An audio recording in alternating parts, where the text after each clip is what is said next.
name is Karissa. And I'm Daniel Wojcicki, and we're going to talk about the topic of tsunamis. What is a tsunami, you might ask? Well, I'll tell you. A tsunami is a series of waves generated by a force underneath the ocean. It can be caused by earthquakes, landslides, volcanic eruptions, or meteor impacts. A tsunami is created when the movement along a fault line is interrupted or created. A fault line is where the tectonic plates hit each other and they go underneath each other, and when they uprise, they create a giant force pushing upward, and it creates waves. As the waves getting closer to land, it goes over the shallow parts to create those giant waves you see today.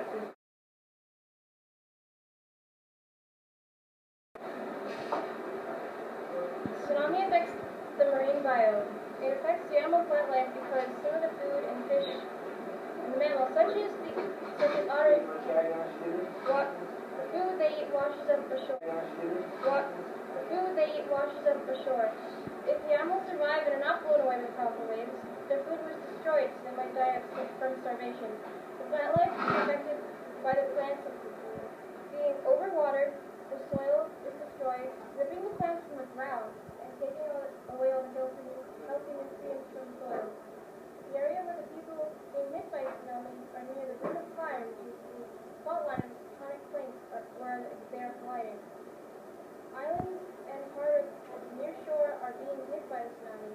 During the last tsunami, 800 people were killed or missing. 254 people are homeless. Nowadays, tsunami warning systems that indicate where the mass earthquakes in the oceans are being created or located. People are now monitoring these results and warning different countries or regions whether or not they are created and to evacuate, etc.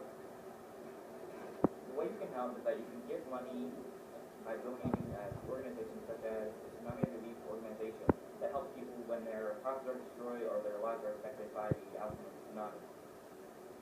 Japan is a really good example. Japan has expected more warnings in the future due to its island and its fact that it's near fault. The way you can help is that you can give money by donating to organizations such as the Tsunami Relief Organization that helps people when their houses are destroyed or their lives are affected by the outcome of the tsunami. Japan is a really good example. Japan has expected more warnings in the future due to its island and its fact that it's near fault. In terms of stopping the tsunamis, it's impossible. The only thing you can do is just see it coming and then get out. That's the best advice we can give.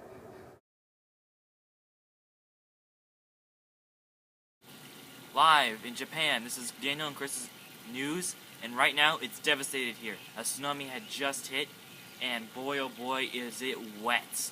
The water is up above my shoes, and I'm sure glad I'm wearing these boots. As you can see from these pictures here,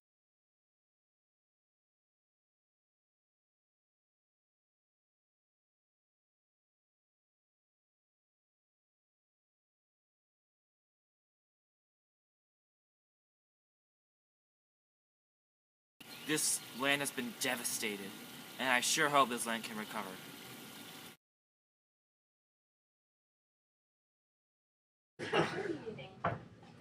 It would be helpful to everyone in Japan from the tsunami in 2011 if all you guys would donate to the Tsunami Relief Organization and help them recover all the damage that they acquired in their country.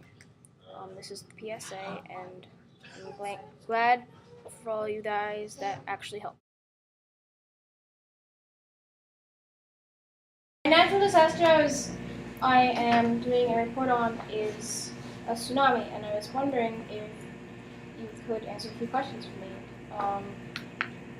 After the devastation in Japan a few years ago, what was your reaction? I was a little scared because you never know what's going to happen again. All right. Well, how would you prepare for one of these disasters if you knew they were coming for your house? I would probably just pack up some guns, some food, and be with my family. You're gonna shoot the tsunami? Yeah.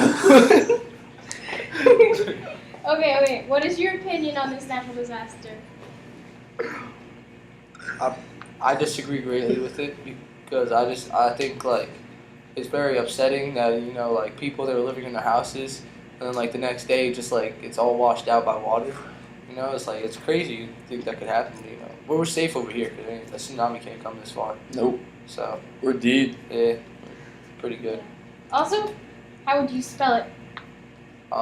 SUA. No. TSU. I know that much. Tsunami.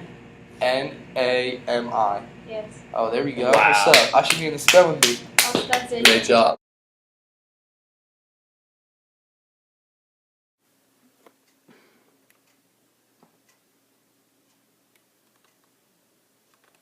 Alright, after seeing a devastating tsunami that hit Japan back in 2011, what did you first think after you saw the videos and pictures? I thought it was pretty insane. I mean, we couldn't do much about it, but I'm happy they did, and they're good. Okay. But we're trying to stay. Alright, what is your opinion on this natural disaster? What do you think we should do? What do you think that we should be doing better? I think the only thing that could be better for like the houses near the beaches and stuff is built them on higher ground so they don't get hit as much. Okay. Final question, how do you spell tsunami? TSUN. Oh, not N. NAI.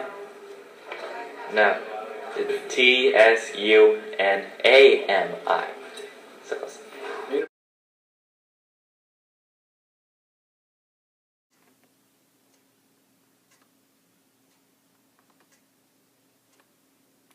Alright, after seeing the devastating effects of the tsunami that hit Japan back in 2011, what was your reaction to seeing the videos and pictures? It was really scary. It was devastating, and it seemed like there was no warning, which I have recently learned about tsunamis, that there really is very little warning. And what really shocked me was when the cars were floating down the street. What is your opinion on the natural disaster? Just on itself? On any national disaster? No, on this natural disaster, the tsunami. In Japan. Is it? What is your opinion on just in general tsunamis? What do you think we can do? What do you think? How bad is it? Well, I don't think there's much that you can do to prevent a tsunami because, as I said, it comes on with very little warning and it's very, very destructive. But I think in the aftermath, there are things that can be done in terms of cleanup to clean it up in an ecological way to protect the wildlife for the future. Okay, and how do you spell tsunami? TSUNAMI?